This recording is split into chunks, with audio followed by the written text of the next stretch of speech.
नेथन्स में ईरानी जौहरी तनसीबात के हवाले से बड़ी खबर सामने आई है। आलमी एटमी तवानाई एजेंसी ने कहा कि इसराइली हमलों में नेतन्स के जेर जमीन जौहरी तनसीबात भी मुतासिर हुई हैं। एक्स पर अपनी पोस्ट में IAEA ने लिखा है कि हाई रेजोल्यूशन सैटेलाइट तस्वीर से ये वाज़ेह होता है कि नेतन्स में जेर जमीन तनसीबात को बराह रास्त टारगेट किया गया है।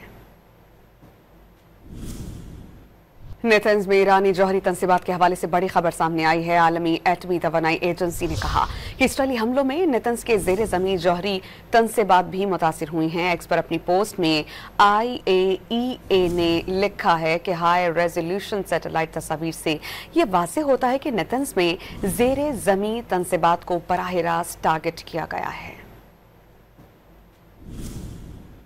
नेथन्स में ईरानी जौहरी तनसीबात के हवाले से बड़ी खबर सामने आई है। आलमी एटमी तवानाई एजेंसी ने कहा कि इसराइली हमलों में नेतन्स के जेर जमीन जौहरी तनसीबात भी मुतासिर हुई हैं। एक्स पर अपनी पोस्ट में IAEA ने लिखा है कि हाई रेजोल्यूशन सैटेलाइट तस्वीर से ये वाज़ेह होता है कि नेतन्स में जेर जमीन तनसीबात को बराह रास्त टारगेट किया गया है।